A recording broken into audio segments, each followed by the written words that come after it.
Backstage, he confided in producer Kahane, "Show business is about trust. If they trust you enough to follow your lead, they'll forgive a misstep or two." His words crystallized a deeper truth. The most enduring performances aren't flawless, they're relatable. By owning his mistakes in real time, Dean invited viewers into his world, forging an emotional bond stronger than any perfect note could produce. Producers took Martin's philosophy to heart, reshaping subsequent episodes to spotlight unscripted moments as key features rather than flukes. They expanded the blooper segment into a recurring Dino Uncensored spot, showcasing mishaps, ad-libs, and candid snippets cut from rehearsals. On stage, the camera operators loosened their scripts. If Dean's glass tipped or a lyric slipped, the show froze in slow motion to savor the unpredictability. Award nominations and ratings spikes became commercials for authenticity. At the Emmy Awards that year, the show received a special nod for innovation in variety programming. Not for flawless performances, but precisely for embracing imperfection. Behind the scenes, network execs jotted down checklist items. Allow at least 2 intentional ad-libs per episode, highlight human moments, frame chaos as charisma. From that point on, spontaneity became the show's secret weapon. Across the industry, Dean's drunken performance became a lodestar for live television's next generation. Variety acts like The Tonight Show and Saturday Night Live adopted looser scripting, inviting hosts to riff off teleprompters and embrace mishaps as segments in their own right. Even decades later, viral clips of game show contestants fumbling lines or cooking show chefs tripping over words echo the same appeal, humanizing stars rather than hiding them. Producers learned that a stumble can build momentum, fueling social media shares and water cooler talk more effectively than a polished number ever could. Audience loyalty doubled when hosts risked unpredictability and content budgets shifted toward documenting unplanned moments. In this way, That One Night in November '66 reshaped television storytelling, reminding everyone that the raw edge of vulnerability is a magnet as powerful as any spotlight. Tonight, we've traced how one alcohol-fueled stumble on live television transformed a polished variety program into an empire built on candid charisma and controlled chaos. We've seen executives pivot strategies, writers rewrite rules, and audiences redefine what they crave from entertainment. Unguarded truth over sterile perfection. But there's another layer to this story: veteran staffers' anecdotes, producer journals, and never-before-heard rehearsal tapes that shed light on Dean's real feelings that night. In our next segment, we'll venture into NBC's archives, unlocking private letters and behind-the-scenes audio that expose the raw, unfiltered moments never meant for broadcast. Prepare to discover the untold reactions and personal stakes that defined an era. It's an insider experience you won't forget, truly. Now take those lessons and apply them to your own productions. Begin every episode with a promise of unpredictability. Tease a moment of possible stumble alongside your core message. Bake authenticity into your opening by briefly revealing a behind-the-scenes concern or technical challenge viewers will witness. Let your first shot linger on a gloved hand hesitating at a hot spot, or the flicker of doubt in your eyes as you grab the mic. That immediacy primes your audience to lean in rather than scroll away, because they sense that what follows isn't just polished content. It's a live experiment. Seed micro-uncertainty in every introduction, a whisper about tonight's wildest moment, or a hint at an unscripted twist. This upfront tension creates an emotional contract, ensuring viewers stick around to see whether you deliver or fumble. Authenticity is your bedrock. Let mistakes happen on camera, but guide them into narrative pillars. When something goes wrong, your speaker cuts out, your on-screen chart freezes, or a prop collapses, resist the urge to cut immediately. Instead, hold the frame just long enough for that human beat to resonate, and then offer a candid reaction. Use self-deprecating humor or a quick wink at the camera to transform panic into playful ownership. This vulnerability builds trust. Your audience knows you're willing to show both skill and stumbles. Over time, those genuine moments become your signature, and viewers start to tune in not only for perfected segments, but also for the raw authenticity that makes your brand feel alive. Pacing and editing are your secret weapons. Echo Dean Martin's approach by accentuating the push-pull between tension and relief. In post-production, pair extended pauses with rapid reaction shots. Let viewers sense the suspense before swiftly cutting to lively B-roll or audience laughter. Layer in subtle audio cues, a heartbeat under a dramatic confession, the muffled hum of gear when an unplanned hitch occurs, or a faint whoosh to signal a pivot from mishap back to main content. These sound design flourishes reinforce emotional beats without shouting at your audience. And don't be afraid to use slow motion or split-screen sequences when a critical moment unfolds live. These editorial choices become mini cliffhangers that hold attention and drive sharing. Community and social proof fuel the next level. Create a branded membership or Discord group. Think Frontier Filmmakers Guild or Raw Content Collective, and offer exclusive access to extended unedited footage, blooper compilations, and insider Q&A sessions. Gamify participation by awarding digital badges for early viewers or best community edits, and highlight chosen fan comments or viewer-submitted outtakes in your episodes. This two-way engagement turns passive consumption into active fandom. When your audience sees their own names or clips in your show, they become evangelists.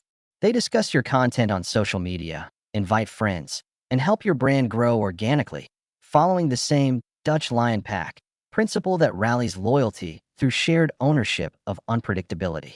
Contrast framing then amplifies your narrative. Juxtapose a high-production segment, crisp tutorial, slick demonstration, or luxurious behind-the-scenes tour with a raw, handheld cut of you troubleshooting equipment or rifling through notes. Frame each shift in tone with a smooth audio or visual transition that feels intentional. Your audience should feel an electric jolt when the scene flips, from glimmering studio lights to sweat-streaked brow, reminding them that you navigate both ends of the spectrum.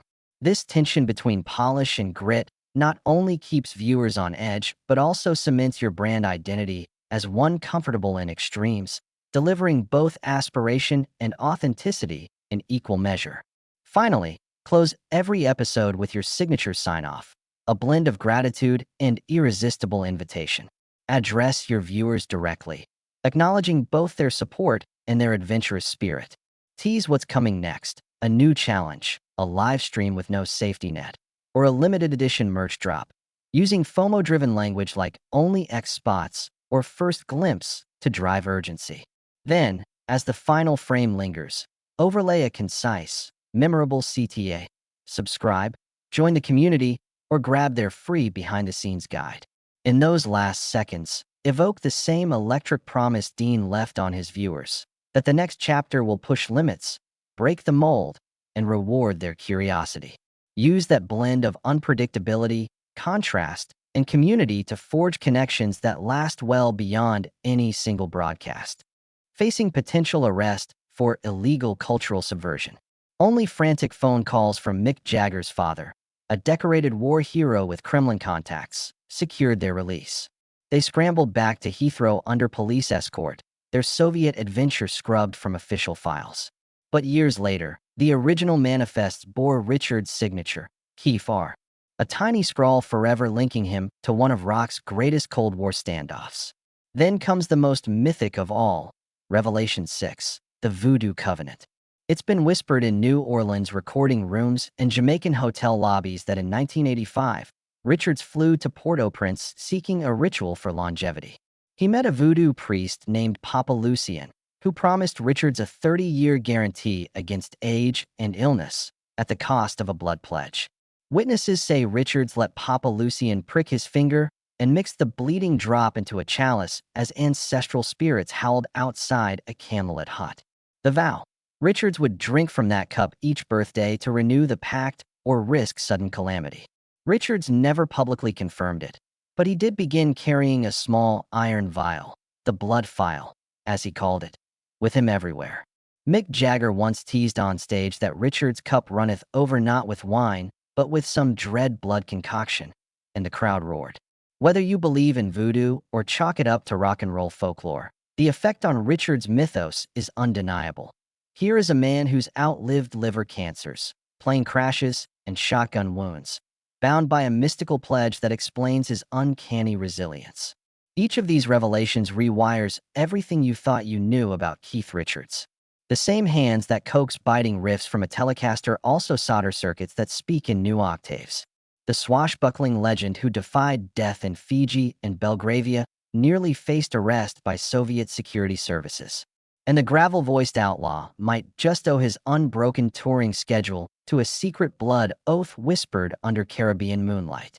These stories blend ingenuity, danger, and arcane ritual to paint a portrait of Richards as survivor, inventor, subversive traveler, and occult devotee, all facets of a man who refuses to be pinned down. In our next section, we'll unravel the final two surprises: a clandestine tax avoidance scheme involving offshore islands, and a lost album of Richard's solo demos that may never see the light of day.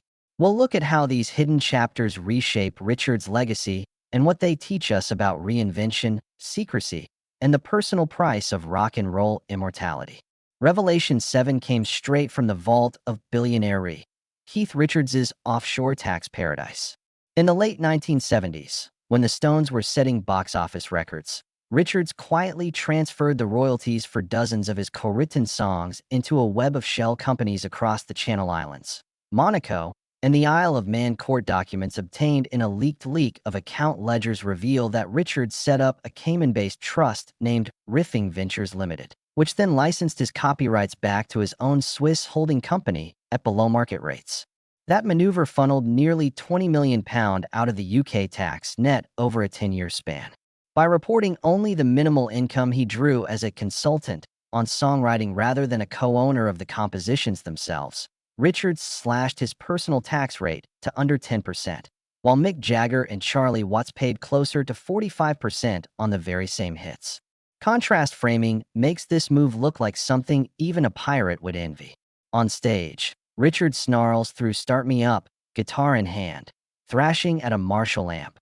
Offstage, he's donned in bespoke Seville Row suits, signing wire transfers authorized with his initials scrawled in red ink.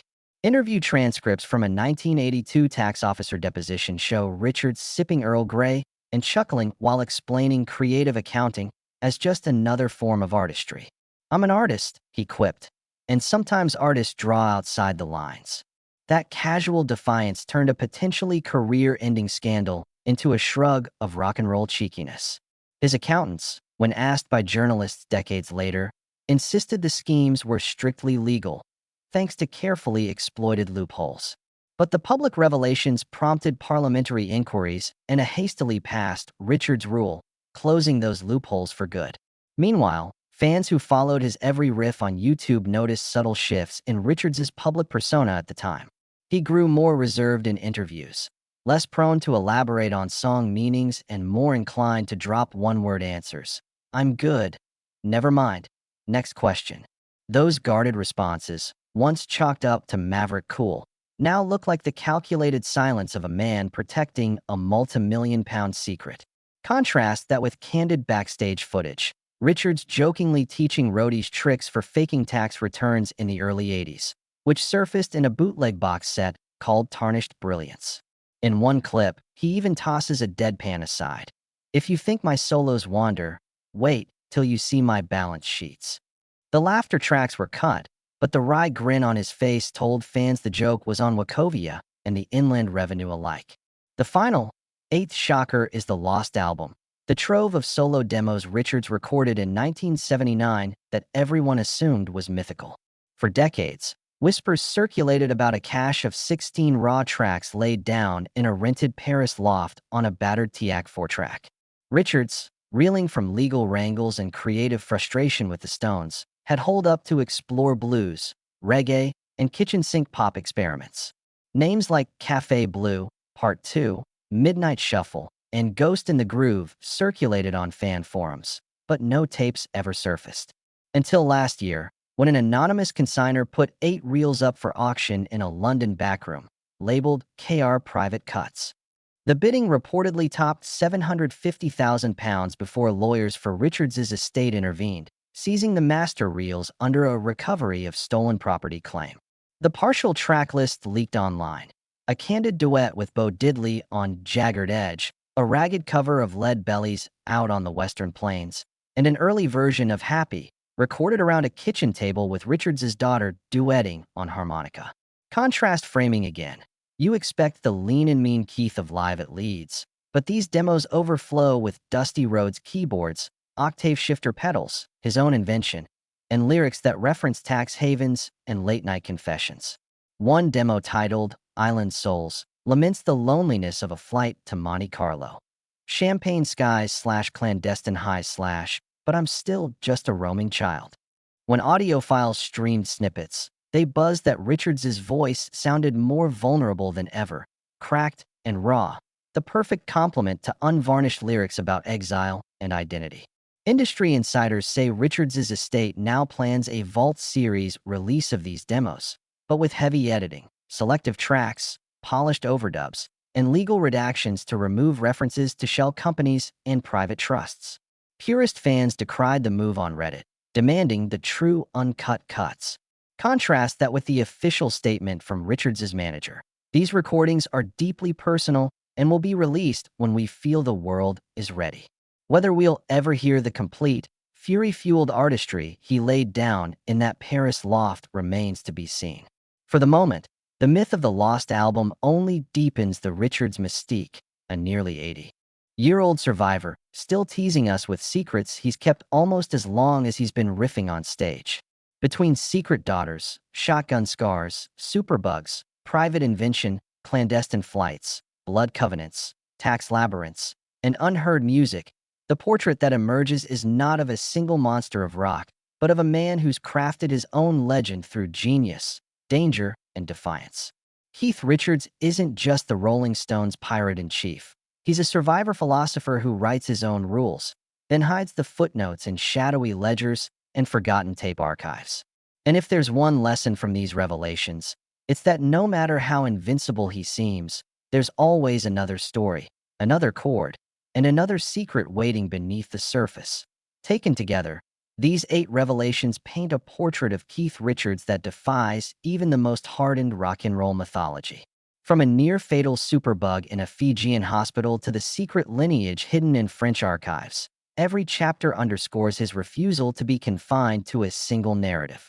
The man who carved riffs from gravel not only survived shotgun blasts and antibiotic-resistant bacteria, but also mastered clandestine flights behind the Iron Curtain, occult covenants, and offshore tax labyrinths. Beyond surviving extremes, he rewrote the rules of creativity and self-preservation, forging a mythos as resilient as the chords he plays. This tapestry of secrets is a masterclass in narrative tension and irresistible hook writing. At the heart of Richards' story is a seamless blend of reinvention and defiance. He's both hero and outlaw, a synth hacker tinkering in Barbados, a reluctant father navigating hidden truths, and a globetrotter evading espionage charges. His voodoo covenant suggests a man wrestling with mortality, while his clandestine patent filings reveal an inventor who shaped modern guitar tones. Even his most mundane decisions, like discreetly funding a daughter's education or quietly repurchasing songwriting royalties, take on epic proportions against a backdrop of superstardom. Each secret functions as a paradox, reinforcing his public persona while simultaneously eroding easy judgments. That complexity is the key ingredient for any compelling character-driven narrative. Notice the narrative scaffolding that holds these revelations together, a relentless series of hooks and cliffhangers. Almost every segment begins with a high-stakes setup, the discovery of a life-threatening bacterium, a shotgun blast in a private hallway, or a blood oath whispered beneath Caribbean palms. Each line reads like a beat in a suspense thriller, building tension and then releasing it just enough to prime the audience for the next bombshell. The stories let key details linger, like a vintage patent sketched by candlelight or the tremor in Richards' voice when he delivers his final apology, to heighten emotional impact. It's a storytelling template that marries ego-massaging drama with deeply human vulnerability. Contrast framing is omnipresent throughout Richards' hidden history.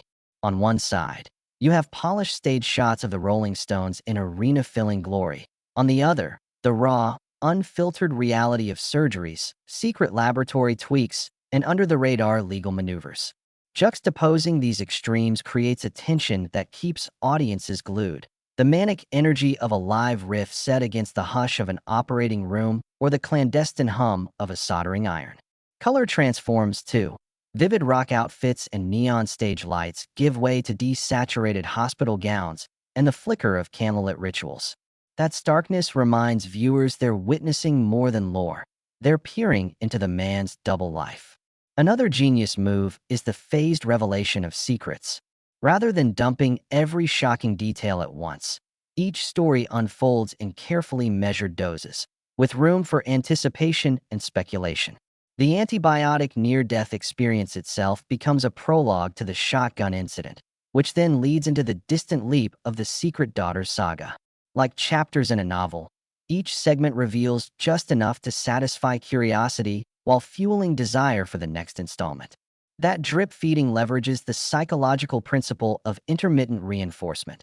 The random reward of a new twist keeps the audience returning, whether they're scanning YouTube comments or subscribing to mailing lists for real-time updates. Equally effective is the use of sensory detail and precise data to anchor the drama and reality. Notice how we learn the exact number of antibiotics that failed in Fiji, the name of the rare bacterium, the angles of shotgun pellets near his heart, and the specific codes on his Victorian-era deeds. Those data points lend credibility, inviting readers to trust even the most extraordinary claims. Similarly, vivid imagery, ice crystals forming on frozen pipes, the hiss of solder meeting circuitry, whispers of ancestral spirits, allows you to see, hear, and almost taste each tale. By merging hard facts with evocative descriptions, the narrative achieves both authority and immersive appeal. Finally, consider the role of mythology and strategic silence. Richards's choice to confirm some details while deflecting on others keeps the mystique alive. When he licensed an octave shifter under a pseudonym or left the KGB flaps unmentioned for decades, he created space for legend to bloom. Fans and biographers pore over crumb-like references, handwritten patents, off-the-record roadie stories, cryptic stage jokes, to reconstruct the hidden story. Each small discovery becomes a ritual, a shrine where fans curate fragments of his secret life. This collective sleuthing reinforces his legend, showing that mystery, more than revelation, sustains a myth. In our next section, we'll transform these narrative lessons into a step-by-step blueprint for your own projects. You'll learn how to layer in extreme hooks, leverage contrast framing, drip-feed secrets, and anchor every twist in sensory detail. Armed with Richards's hidden playbook, you'll turn ordinary stories into magnetic sagas that live beyond a single episode and keep audiences coming back for years to come.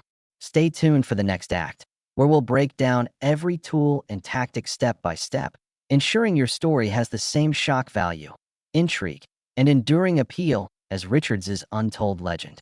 The Richards legend still has two final bombshells to drop, items so extraordinary they verge on implausible. Revelation 9.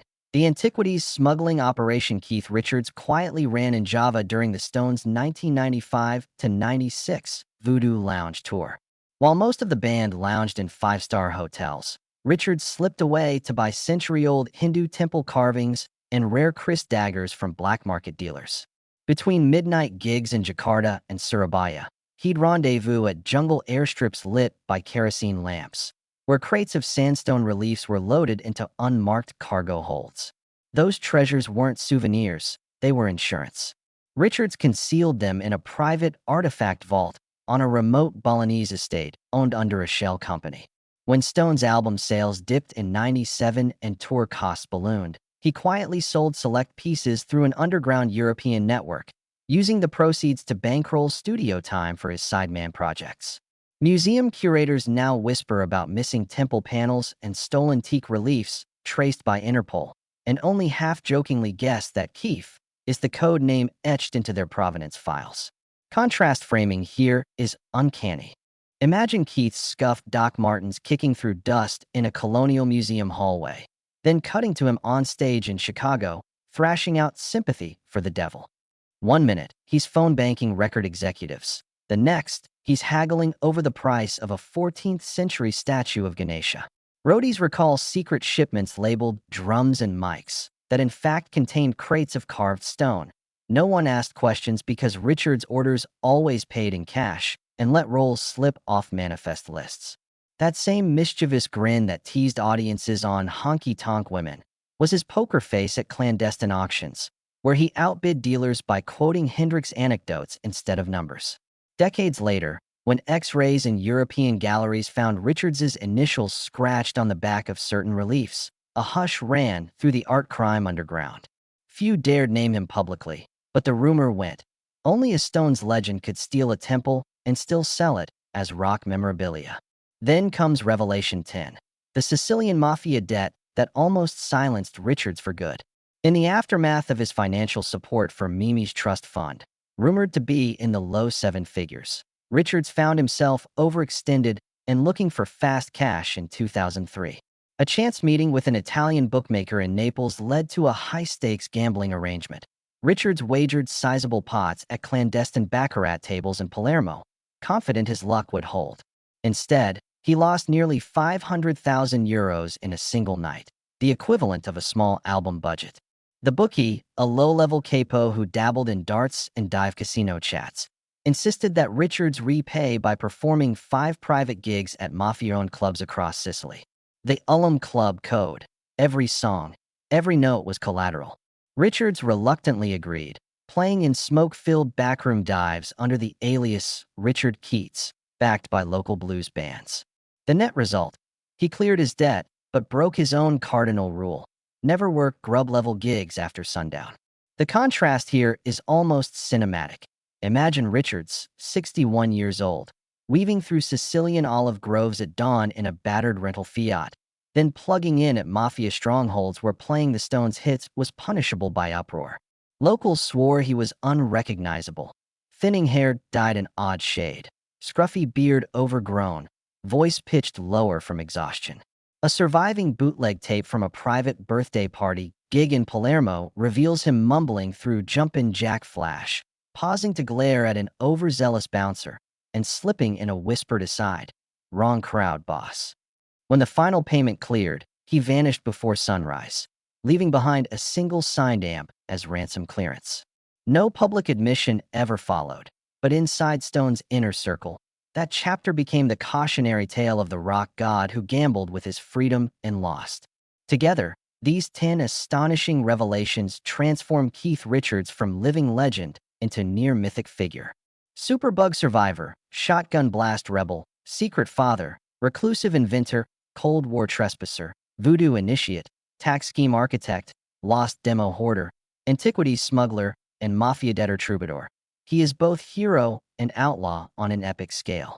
Each layer of his hidden life reinforces one truth: Richards refuses to be pinned down or defined by any single role.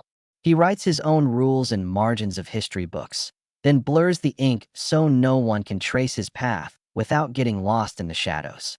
As we head into the final section, we'll weave these revelations into a narrative blueprint, showing you how to hook your audience with one impossible truth after another, alternate between polished spectacle and raw underworld intrigue, and leave fans panting for each successive drop. We'll break down the art of cascading secrets, dual-tone storytelling, and mythic character arcs so you can craft your own saga, whether you're profiling a rock star, revealing corporate exposés, or unearthing urban legends. The stage is set. The spotlight moves to you.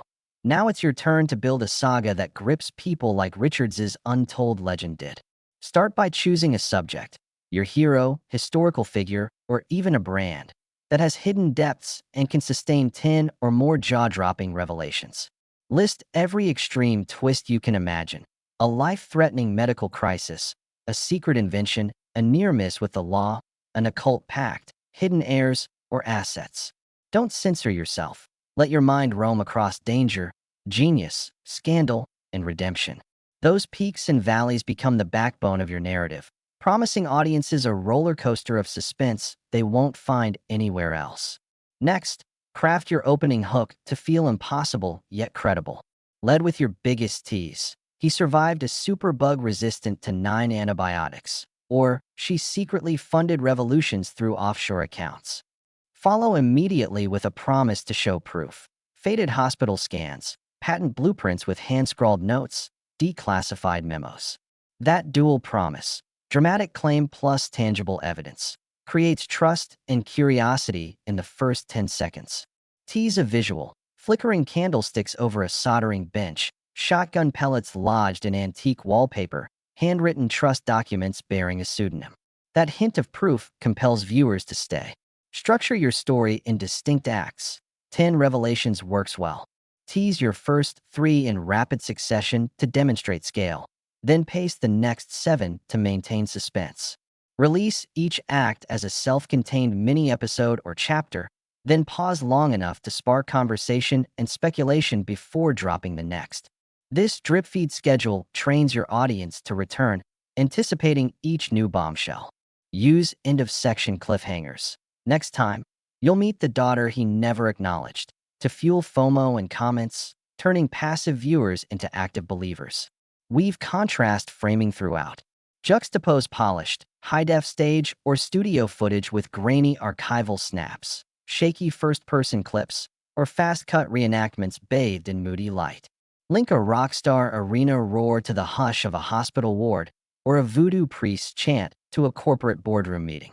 Let your visuals, sound design, and color grading flip between satin smooth and gritty raw. Those jolts keep attention high and underscore the duality of your subject's life. Public triumphs and private struggles, mainstream success and underground secrets. Anchor every revelation in precise data and sensory detail. If you share a medical scare, name the bacteria strain, cite lab results, quote body temperatures. For a secret patent, flash the patent number, show circuit diagrams, describe the smell of solder and the hiss of tubing. When recounting a clandestine flight or artifact smuggling, cite dates, flight logs, shipping manifests, crates labeled drums and mics. Those, I couldn't make this up, specifics cement credibility and allow hardcore fans to verify sources, while vivid sounds, textures, and aromas immerse casual viewers in your world. Build a community lab around your story. Launch a private Discord server, a gated Facebook group, or a newsletter forum where superfans decode redacted documents, translate foreign letters, and share restoration projects. Award digital badges, document hunter, transcription master, artifact restorer to top contributors. Host live leak nights, where you unveil uncut audio or behind-the-scenes clips, inviting members to comment in real time. That collaborative sleuthing cements loyalty, turns viewers into evangelists, and amplifies word of mouth across platforms. Finally, close every chapter with a direct, emotional invitation. Speak to your audience as co-conspirators. Now that you've seen how he rewrote tax laws under a pen name, join me next week to unlock the voodoo pact that kept him alive. Use scarcity. Only 50 seats for a private Q&A, 72-hour early access to bonus footage to spark FOMO and prompt immediate action. Let your final on-screen frame linger long enough for the call to action to sink in before fading. Then measure engagement, watch times, comments, click-throughs, and refine your next drops. By blending extreme hooks, contrast framing, phased reveals, precise detail, community collaboration, and strategic CTAs, you'll forge a narrative as unforgettable as the untold saga of Keith Richards.